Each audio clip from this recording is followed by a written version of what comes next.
This is Pattern Practice.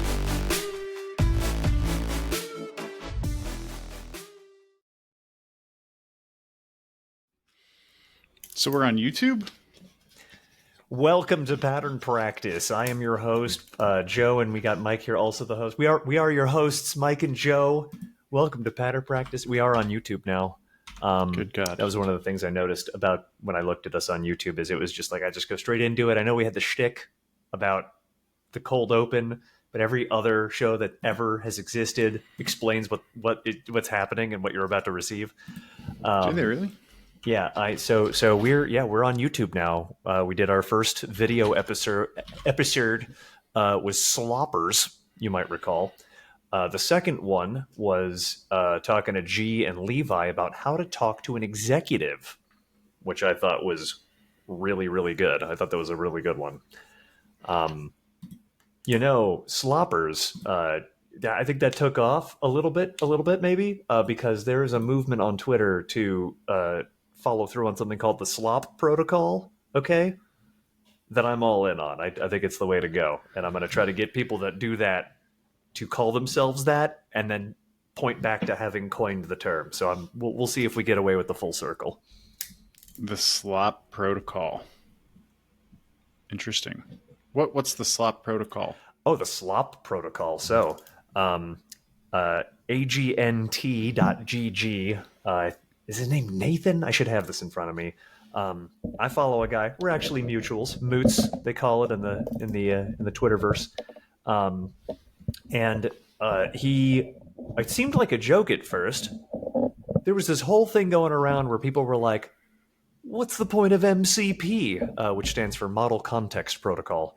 This is a proposal by Anthropic, where instead of configuring your language agent to have some capability to, and I'll pause my upload there, have some capability to do tool use, right? You ask a question, rather than giving you the answer, it's instructed to pick from a list of functions it may run to gather the context needed for the answer, right?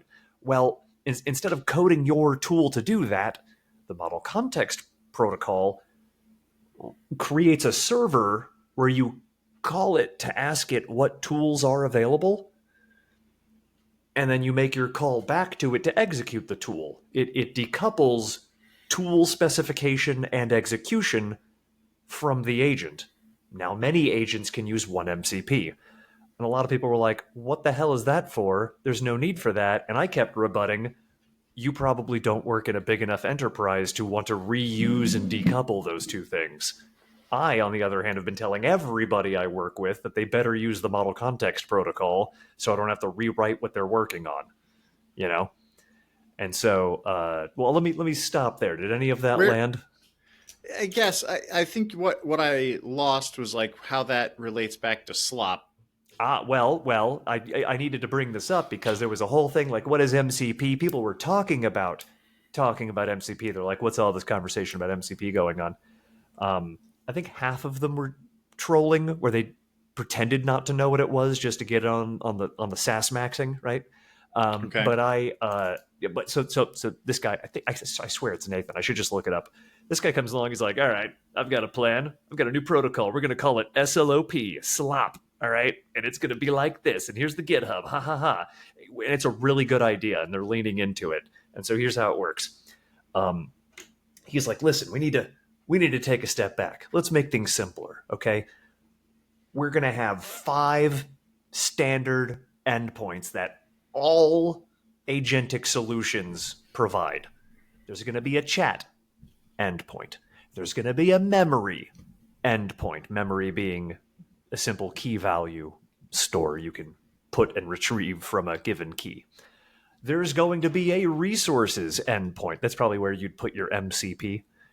There's going to be a tools endpoint, right? Where you can expose and utilize tools. And there's a 5th one, I forget. But the idea being, if we're going to talk standards, this is the back to basics, just HTTP, doesn't even have code in it. It's a specification for how to arrange how you'll deliver what you'll deliver. Like, this is how the interface should look, however you're going to do it. And I thought it was great. At first, I was like, well, this is just MCP with extra steps. I was like, wait, no, this is a superset of MCP where it would, one part of it would be, for example, delivered by MCP. And so that's called SLOP. They're spending a lot of time on it. I've been advocating for it at my job. We'll see how that goes. I actually changed my Twitter bio from I think it was husband, father, staff AI engineer, etc., to husband, father, staff, slop engineer, because I thought that was cool. Because it's AI, so it's slop. It's like a self. So that's a lot of fun for me. I guess if you're having fun with it, I don't know. Well, I'm if having I'd do fun that with on, it. like, I'm my not. LinkedIn. I didn't change my LinkedIn. Right. That's what I'm saying. Yeah. Well, I don't know this if is I for would Twitter. like Twitter- lean into Twitter- it as a career. Twitter is for SaaS maxing. Okay, you Right, don't. right. Okay. But let me take a breath. Let me take a breath there. Come back into the conversation. So slop protocol. I'm guessing that it doesn't relate to like AI slop in any way other than it's referring to like an AI protocol, and it's like a joke in the AI development community that AI produces a lot of slop. So you make an acronym for slop because it's like funny. Yeah. It's like I should have had it in front of me, but it like stands for something. It's like self-limiting something protocol. It's like it looks, but it's cute that they called it slop because it's kind of like owning the label kind of a thing. Not that anyone was like that concept is some AI slop. It was like, it'd be a great term to just own. Bam, slop, and it's like, that's beautiful. That's beautiful. I love that you've reintegrated the AI slop moniker into a really well thought out protocol. I mean, we'll see how the adoption goes, but like, I think it makes a lot of sense. But yeah, that's where the name comes from. It's just a cute nod. It's a cute nod is the reason it's called that. Right. And so, and in general, it's like to like reduce slop, right? It's to like create some more. I mean, I guess not slop in the terms of like output of the LLM, which I guess is what slop probably refers to in the context of AI slop. But it's to produce more standardized tooling and products using AI or LLMs, and hopefully less sloppy solutions. I don't know. I don't know if it was necessarily a slop minimization solution. Right. It's a cute moniker given to a solution during the discourse about interface standards in that ecosystem. What people use it for, we'll see, of course. But so that's slop.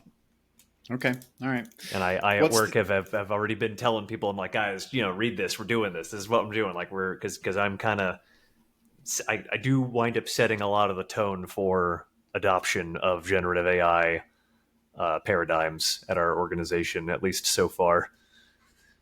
How big? I mean, you're kind of in charge of the AI tooling at your org, right? I get in charge. I mean, like you're kind of the lead. I would maybe principal developer. I would tolerate being assigned more than no thought leadership, and having contributed plenty to the enablement. Like I've written a bunch of Terraform. I've written a bunch of documents. I've implemented it. I advise people with what they're doing. I'm not the only one doing it. I'm certainly not like, I know you pulled it back immediately, but I'll directly address, like, I'm not like in charge of what happens, but my assessment is, I think, well respected. I've been doing it for a while at this point. They want to know what I think about it. I'm not like on the official committee even or whatever. I don't get a vote. But if I were to be like, I think this ought to happen. One, I think it's well reasoned, but two, I do have a little bit of clout in the way of having my opinion respected. Cool. More direct question. You, I believe, for a while were like the only ML engineer, like, or the first or only. Was that accurate? You said ML engineer, but Or there has AI been engine? a lot. Well, but so there has been a lot of machine learning at this organization before me. Ah, Um, okay. Generative AI, the application of language models, I believe because I didn't invent ChatGPT either. Everyone's used it as soon as it came out, of course. Very Right. popular. But I believe I was the first in my organization to deliver it into any kind of like application that wound up getting broad use. We wound up doing a chat GPT interface clone. That was my contribution. It was very popular, and it was, why don't you just use chat GPT? Well, we had some strict data controls. I found a way to meet by means of this deliverable. So, yeah. And then a lot of people now, it's all over the organization. Everyone wants to try this and that with it now. So I'm certainly no Okay. longer the only one. But, Got but it. I do wind up being called a lot to talk about their plans. They're like, oh, I want to talk to the guy that wrote the thing we all use about the Okay. thing Yeah. that I Yeah. want to do. And I'm like, Ah, hell yeah. So I talk to like 6 people a week I sometimes. see. I see. Okay. Well, yeah, I don't need to dig in any further. I was mostly just curious because you're like, oh, I'm advocating for us to get, sloppy now. And I was like, Oh, get sloppy. I'm going to write that down. Hold on. aren't you like the only guy that matters that needs to get sloppy if you're the one building the tool, But I guess if more people now are doing more with the tool, you're trying to get everybody to stay sloppy. So, Well, as well, they come to me and they're like, oh, hey, I wanted to enable this data source to connect to this, I wanted to expose this data source to some agentic utility. Here's my plan. What do you think? And I'll be like, well, that's a good plan. I'm looking at MCP. I'm looking at slop protocol. Haven't brought that up in an official meeting much. I'm just talking to some of my core buddies about it. But um, that's what I mean by advocating. Like when I'm queried about SME, like a subject matter expert role, I'll be like, oh well, here's what I find compelling about industry standard, and gotcha. slop has only just begun, but I do mention it. Nice. How do you feel outside of like work, just in your, I guess personal exploration? Uh, how do you feel things? I thought about this question the other day, and I wanted to ask it today, and I still haven't thought of a good way. So I'm just gonna try. You have done a lot. You've been working on a few different kind of projects. I think, tinkering with this, playing with that. Ooh, this model. Ooh, I've got my own self-hosted solution. I'm just, I guess, kind of rattling off a couple phrases I think you've said, or paraphrasing things I think you've said Sounds like along me, yeah. yeah, what it sounds like is like you've done a lot of recent projects. I'm curious, have any of them had like staying power? Are you kind of building on top of each thing with like the next thing? Do you feel like you've changed directions a lot? I'm asking because it feels to me like the available tools in the space are changing rapidly, and it's difficult from my perspective to kind of like maintain like any kind of steady traction in any one direction, because it's like you're getting rug pulled in a way, like, oh, I've done all this work on top of this one platform, but now there's another competing platform that's probably 10 times better, solves half the problems I was just working on, so I'm going to use that one. How I think I'll stop there for a sec. Does any of that ring like true to you? And how would you characterize kind of the environment that you're working in, or the ecosystem that you're working in? And do you feel like you are making any kind of consistent progress toward any one goal, or do you feel like your goalpost is moving, or your North Star is moving frequently? Like what's going on in your world there? How Yeah. do you feel about it? Yeah, so the first thing that comes to mind is Coolify is awesome. Oh my this week. god. Yeah. Oh no, it's the last time I did a whole spiel about this like a Okay, month or two okay. ago with you, and it has just been it's just everything. I just love it so much. I just got a notification from it in my Discord that my hard drive is at 81%. Like, Coolify. Oh, you're so good. So Coolify as a technology, at least in a infrastructure capacity, has been fantastic. I brought it up and I still just absolutely love it. Remind with me, with remind regard me what the point of Oh, Coolify is. I'm sorry. Coolify is a alternative to, for example, Kubernetes or to manually managing a Docker Compose. It's a container orchestration platform. Okay. You just stuff in a Docker Compose and it manages your workloads. Great, so good. Automatic SSLs. It's just lovely.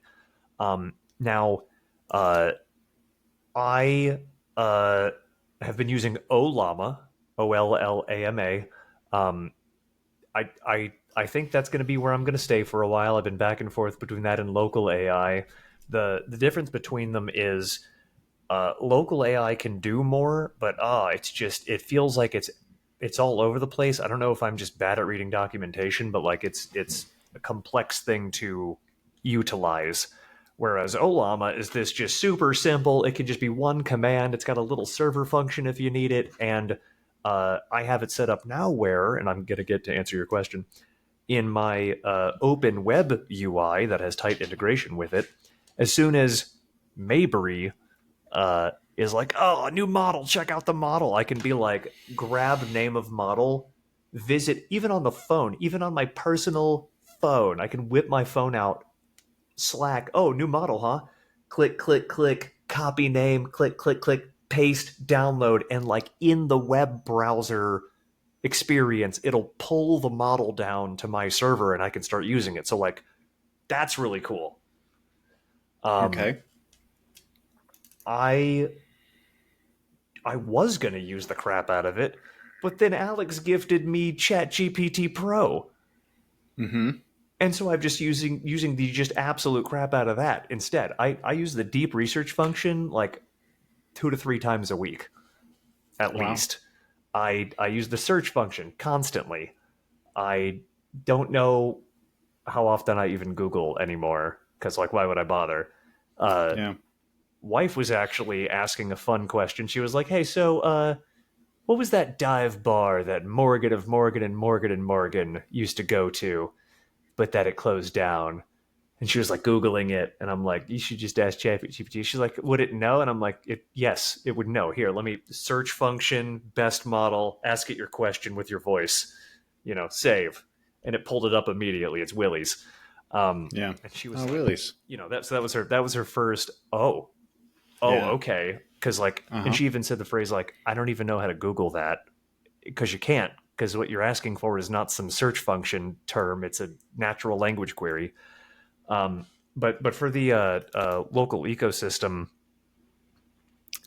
I'm in the middle of moving, so I'm a little hands off now. I was starting to compile like summarization utility. I can summarize YouTube videos, which has actually been really nice. Anytime I'm about to watch a YouTube video that's like educational, I'll run it through the summarizer to know what I'm about to get into, so I'm not like trying to figure out what's happening while I'm parsing it, So that Okay. was we even made that comment about the book we're reading. I had a fun chat with Levi at the end of our last episode. He was like, "Which model should I use?" And it's like I luckily, because of all the work I've done on these local language models, these small models, I was able to like go talk to him, and we found the problem was he was using the wrong endpoint, and it fixed his problem, and it's looking pretty good now. But it's just it.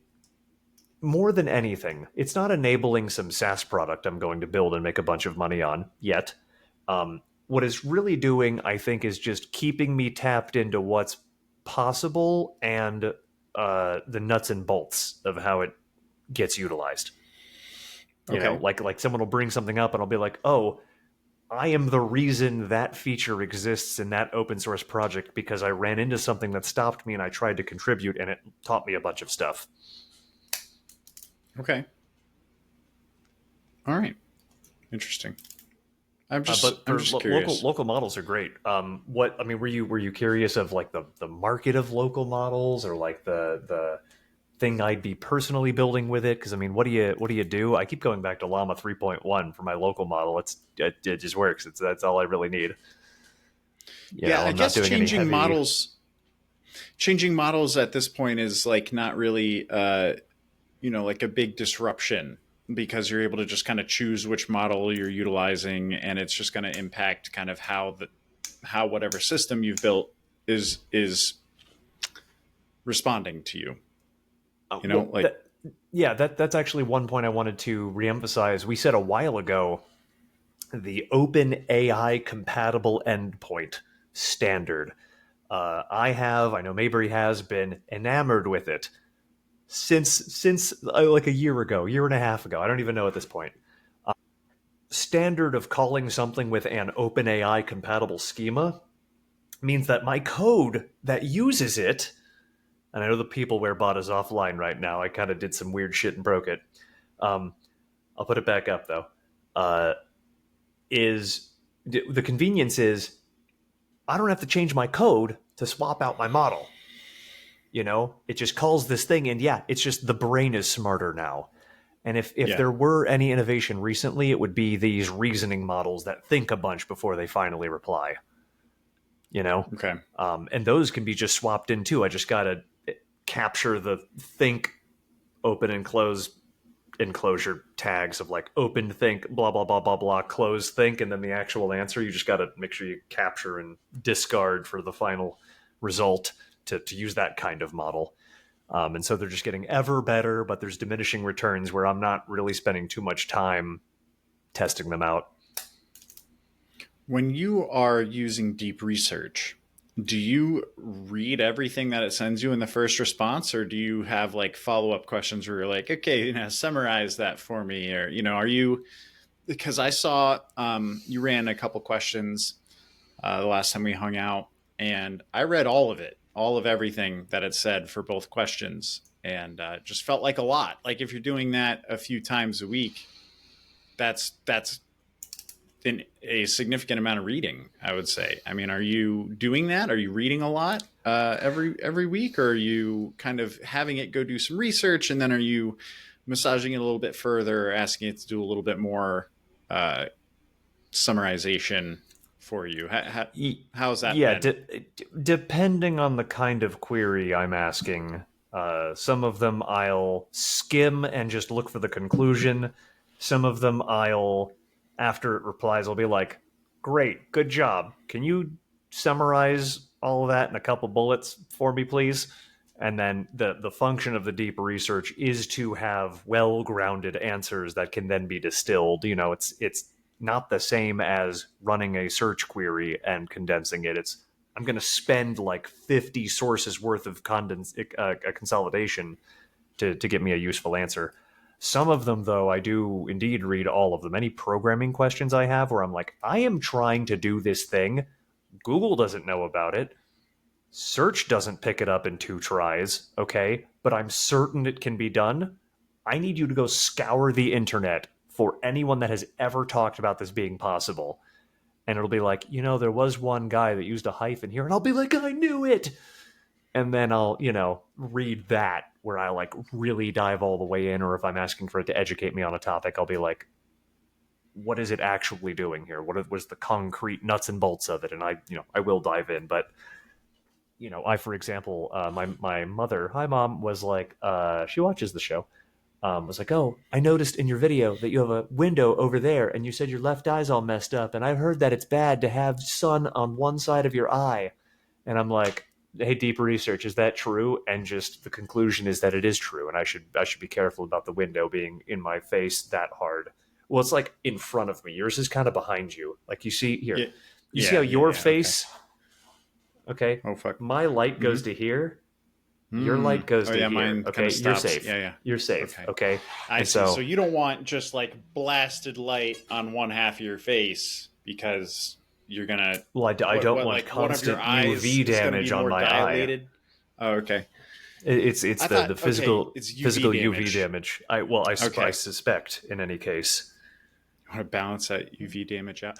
I thought that it was more like it's gonna make your eye like muscles act differently on one side or something. You're gonna have like one dilated eye and one like really tiny pinhole eye over time. And that might even be. I just it'll be funny if I have this stop and then my eyes feel better. I don't know. We'll see. Okay. But so that's, I guess that's that answer. Cool. So, are we building a business or something? Are we gonna do that? I was going to say, like, Mike, I feel like the last couple of chats it's just been you interviewing me. You're a good interviewer, by the way. You ask good questions, Thanks. and I can tell that you care. Okay, I noticed when I talked to Levi and G, I would be like, "Got it," and then I'd move on, and I wouldn't like paraphrase or ask follow-up questions. I was like, "That makes sense to me, the other person in here, and not the audience." Okay, good. I realize You. I interview What about stakeholders this? like all day, every day. I realize like how that skill stays Okay, well there you stays go. sharp. Then. Is I am constantly trying to understand what the fuck these people are on about. You know, like what is the actual problem again? Can you restate the problem? Okay, can you just show me exact? And you know what's amazing? Someone will show you like a problem. Maybe this is just with like software tools, but someone will like share a screen, right? And start to describe a problem to you. And they move so fast, like so fast. So like, so I do this and I click this and then boom, there's the problem. And I'm like, holy shit. Can we go back to the first step? Hold on. And you're doing what now? Okay. And why are you doing this? And, you know, I think we come to like really strong insights and you really understand the problem space.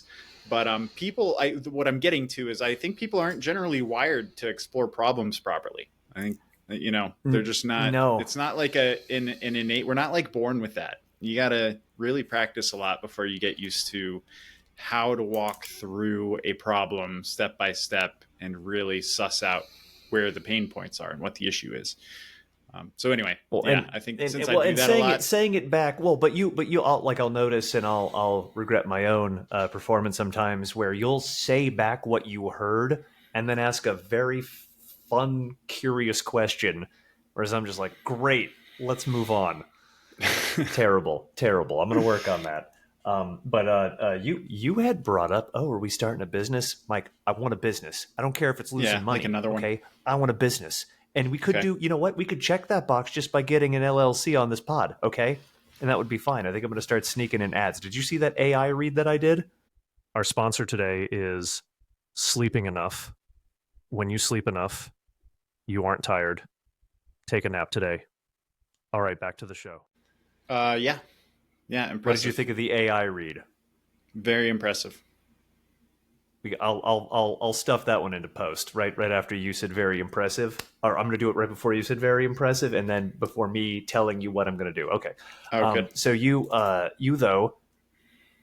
said, are we starting a business? Mike, what are you talking about? We haven't brought this up. That was an off-air discussion. What are you talking about? The people need to know. Yeah. Hold on. So how many businesses have we done? At least 2, right? Well, we've only been licensed once. And then another time we had a working title and some goals, right? So we had like by that logic, it's 3. Really? Oh, fuck. Well, we half-assed coached Alex on the pod for a while. Oh, okay. Did we have a name for that? Oh, do you need a name for it to count? Well, I don't know. I feel like a named endeavor, like we did a thing. Anyway, practice. eFlip and Okay, true. That's kind of our current thing. So we've done eFlip, fine. eFlip in this, yeah. eFlip, and then there was AgroBox, which I felt like was kind of a specific thing. Like we were going to totally go into the hydroponics business, and we were trying to figure out like, which was under eFlip. Right.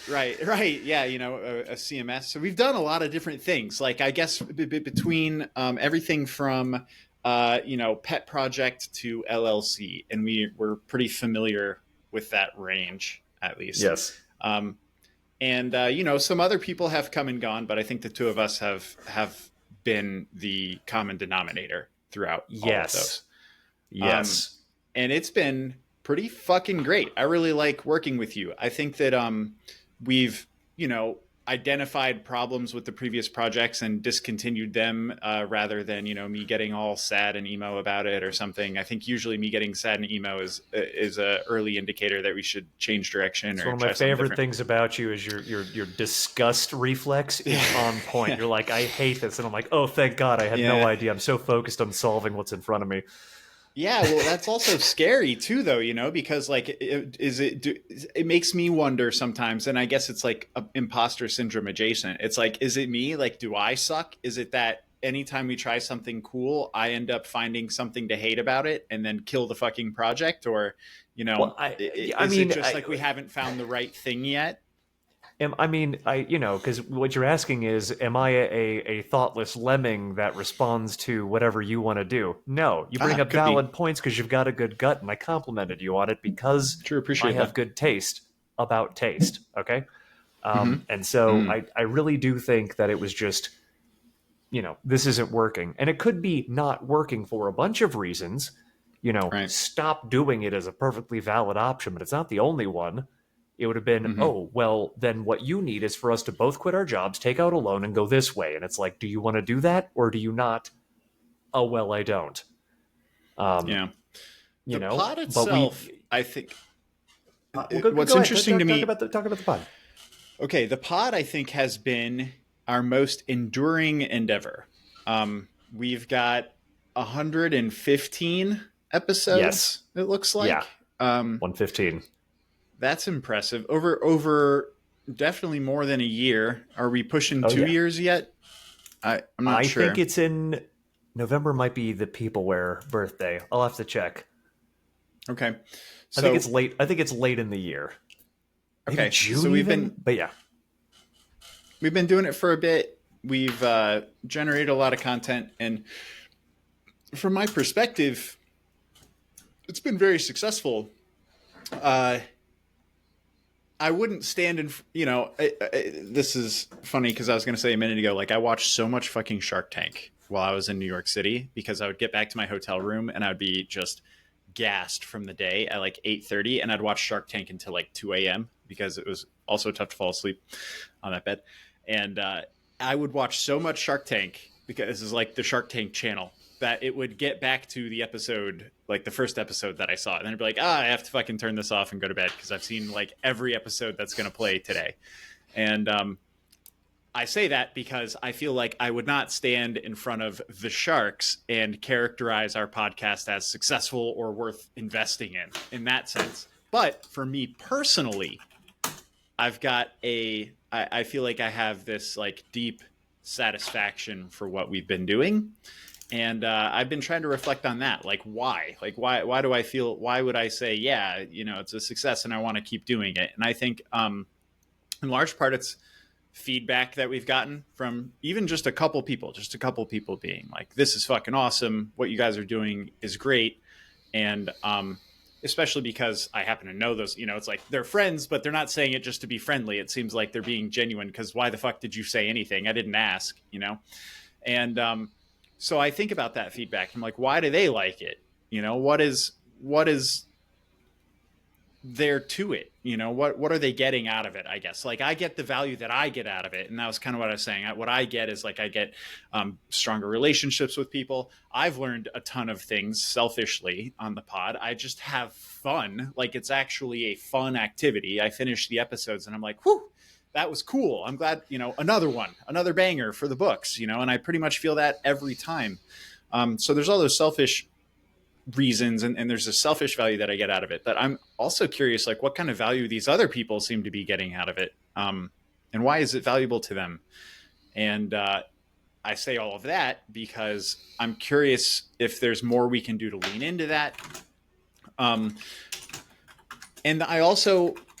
I told you offline, I've been mentoring somebody for over a year actually. And then they just recently mentioned that they have another friend who they would like to connect me with because they think maybe, I could help by mentoring them a bit. And this angle, if I'm mentoring for something specific, seems to be helping people get into product management. And I'd even combine that with like project management. It's a nebulous kind of title So I think I'm pretty good at helping somebody get from I've never done this before to I have like a working system and people think that I'm good at this, and helping them do it in like 6 months to a year. So how can I harness that is a question that has come up for me recently. And I talked to you about it, and about us kind of leaning into something like that. I mean, what is it?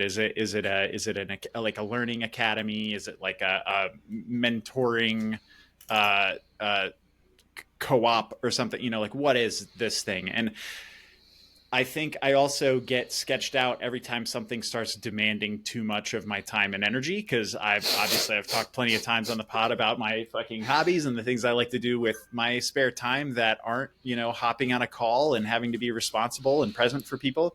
And so I think all of that points to like, how can we take what we're doing at a sustainable, comfortable, enjoyable pace, like what we're doing right now, and retain or generate even more value from that, like leverage it to create something like courses or short snippets, like short lessons, things that people find valuable and ultimately somebody somewhere will pay for. I don't know if it is people paying for the content directly or if it's simply us putting out a ton of content, weaving in a little bit of advertisement, and just getting money that way. So the users get a free kind of product, and then we are still generating some revenue on the side. I think if we wanted to get big revenue, we would have to do something like a course for a company, like an individual company who has like a number of employees that they need to be brought up to speed on something, or like some kind of org changing endeavor. License the course material. You get a discount for 1,000 people. Something like interesting. that. Interesting. Sorry, that was a big rant, but that's good. Me catching the pod listeners up to speed with some of the things we've talked about and adding a little bit more color and context. So I've got to go top to bottom. I took a couple notes about the things you said. I got to answer all of them. Number one, this pod started November 2022. It is 2.5 years old. What's 22? What's 2.5 years old? The very first episode of this, titled Episode 1, This One Is Just Practice, aired November 2022. Oh, okay. Sorry. So we are... Oh, and fuck. Okay, so that's more than 2.5 years. Well, yeah, well over 2 years. 2.5 years. Okay. Yeah. All right. I'm writing that down. That's okay, significant. So first of all, for the record, 2.5 years. I think we're at a half. Did we do anything else for that long? I don't think we've done any of our other projects for that long. Was eFlip for 2.5 years? I don't know. No, I wasn't in there for 2.5 years. I built Littlefoot over the course of 4. I don't know if you were involved from the beginning though, but you probably spent at least a year or 6 months on the CSS framework, which is dope, by the way.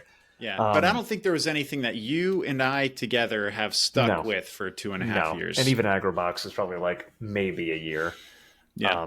But I thought Shark Tank and your inquiry into value from the pod for yourself and to others is really interesting. I will offer, I definitely like having this platform. It's like, yeah, you can have conversations. Yeah, you can record them. But like, because we have done all the legwork already, and we already have a cadence built up, and we've already got the whole studio set up and the accounts and everything, there is no friction for being like, yo, you should come on the pod.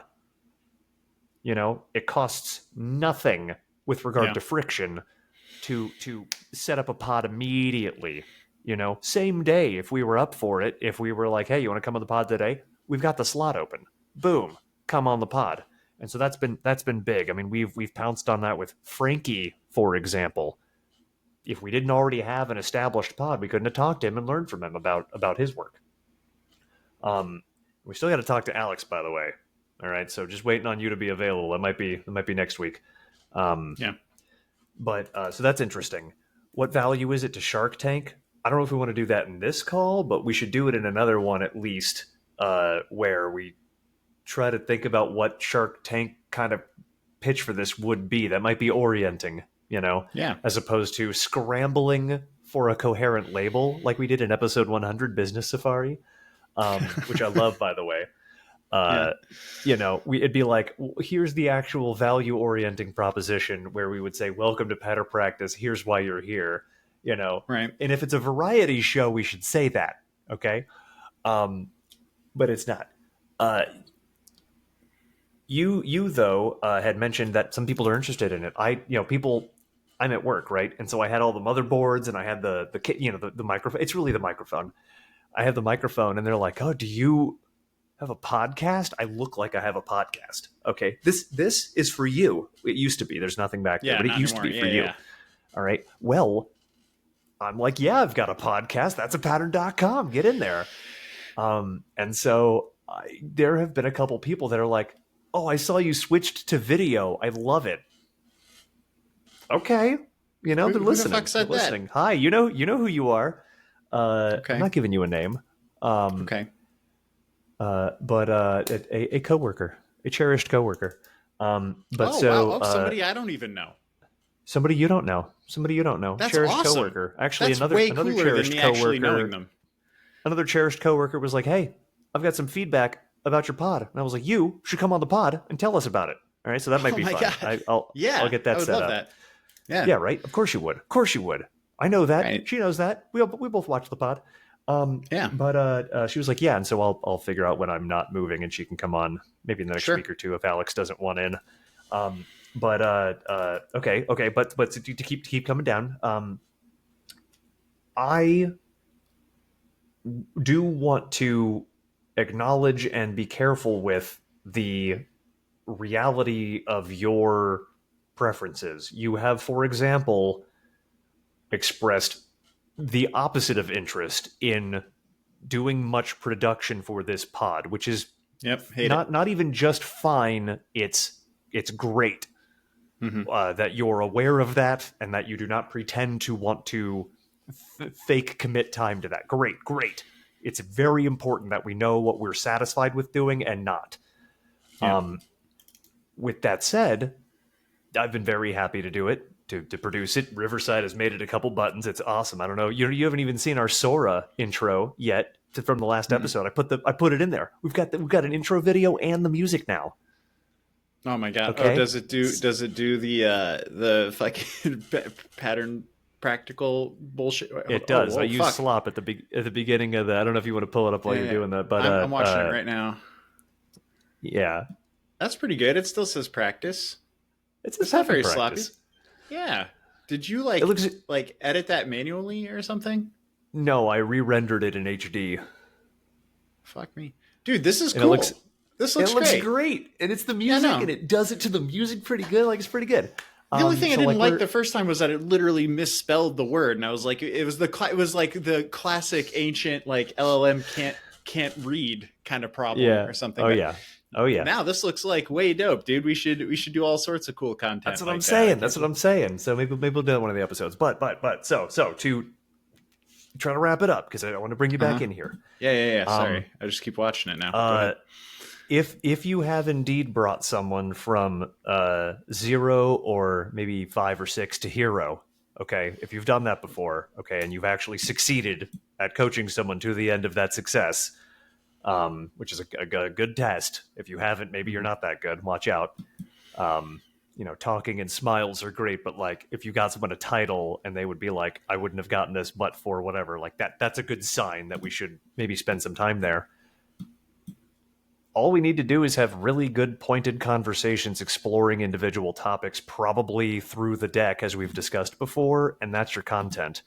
We can take the transcript, rip it into a course, and it's not just us or even you. I'm happy to be a producer of your course and have it be our venture. I'm fine with that too, because I think that your articulations and framing seem to land better for what it's worth. You seem to care what I say, but other people do not enjoy it. I don't know what it is. I don't know if I'm a jerk about it or if I'm talking over them or whatever, but you seem to listen to me and others don't. And so you should be the guy. That's all I'm saying. Okay. MikesCourses.com. That's all I'm saying.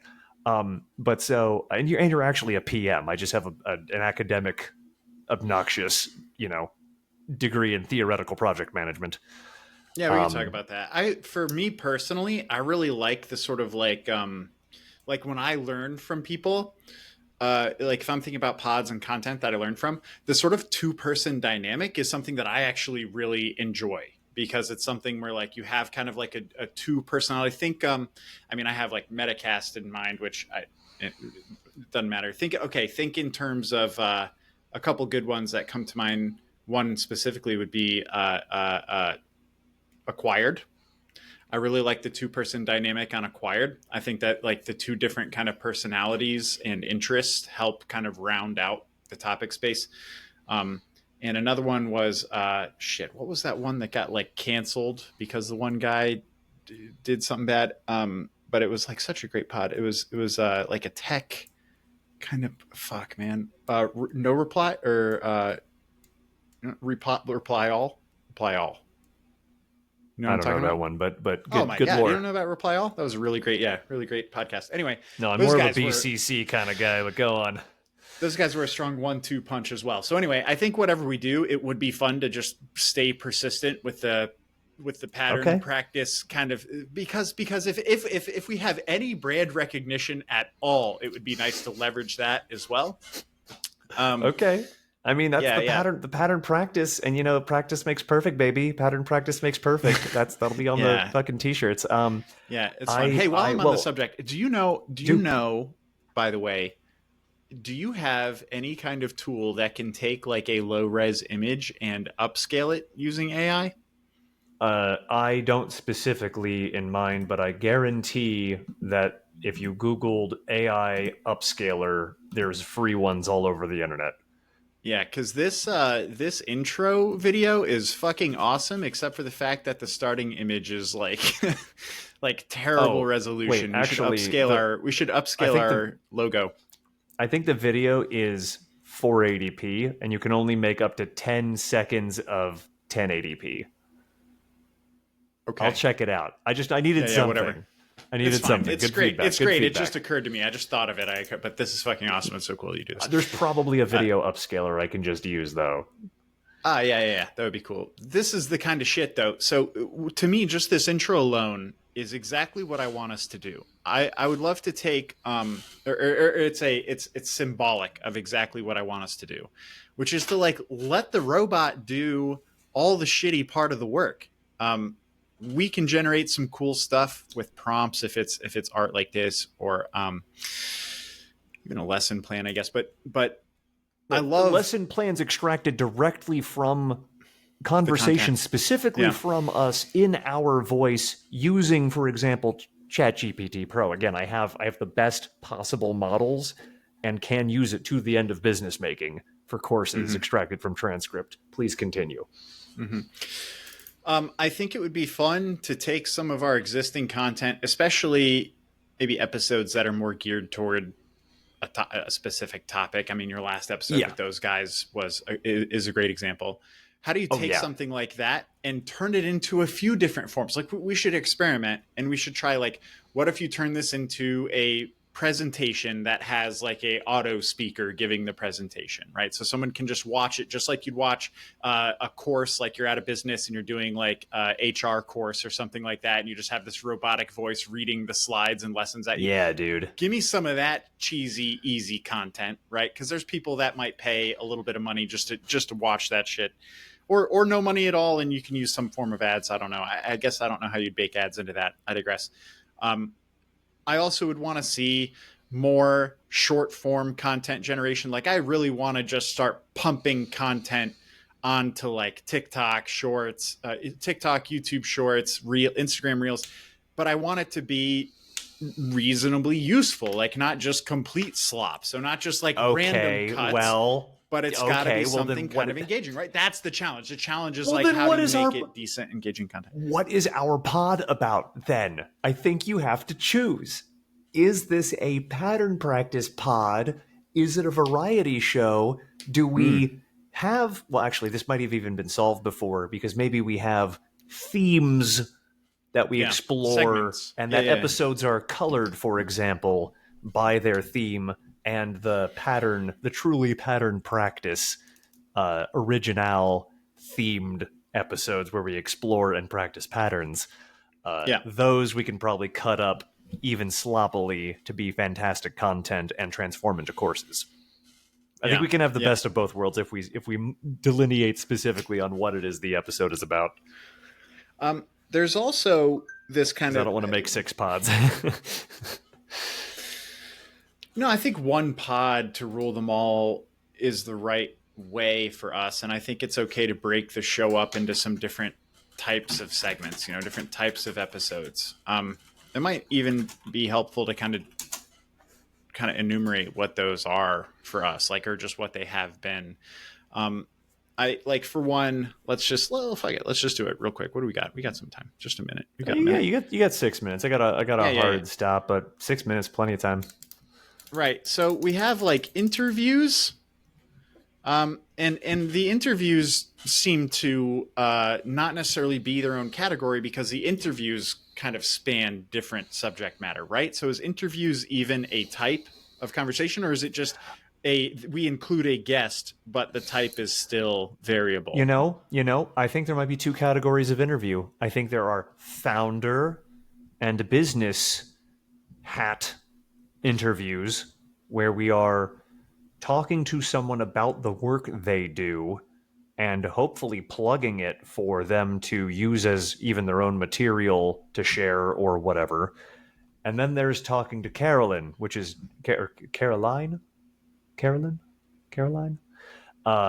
about, anything, biblical eponyms. Okay. Those seem like 2 different buckets. Talking to Levi can go in both directions, business or pleasure. I'm just saying there seems to be 2 buckets. And if we're enumerating, I'll take a breath because we should continue. Yeah. That's fun. There's meta BS, that's fun. There's AI. Meta. There's AI as a topic, Gen AI, but I'll call it AI. Our AI episodes do really well, and people are like, "Ooh, you have a podcast? Well, I can't wait to learn a bunch about AI, like how you talk at work." And it's I don't really get into it as much as when I get it. Well, I'm saying that's all I do all day at work. Right. Well, so maybe I could have specific, like the All In Pod. You could have your science corner, You have your AI corner. We do not touch politics with a 10-foot pole. No news of any kind. Probably a bigger poll recently. What else do we do? Just scrolling through the. I've got it. I think I just fucking got it, dude. Lay it on me. I think I just nailed it down.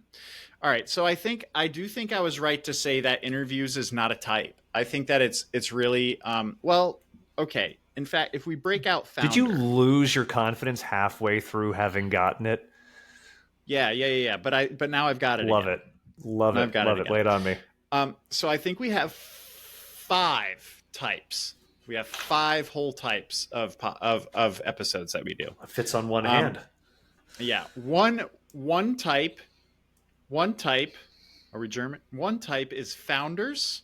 Okay, so we do founders pods. So you're starting a business, you're a fucking CEO, you're doing a startup. Let's talk about it. And I think we bring a lot of value to those conversations because we just talked about how many different ventures we fucked with, and we've also worked at startups. We interact very directly with executives in startups, and I think we've just got a ton of exposure, and it's valuable to have those conversations with those people.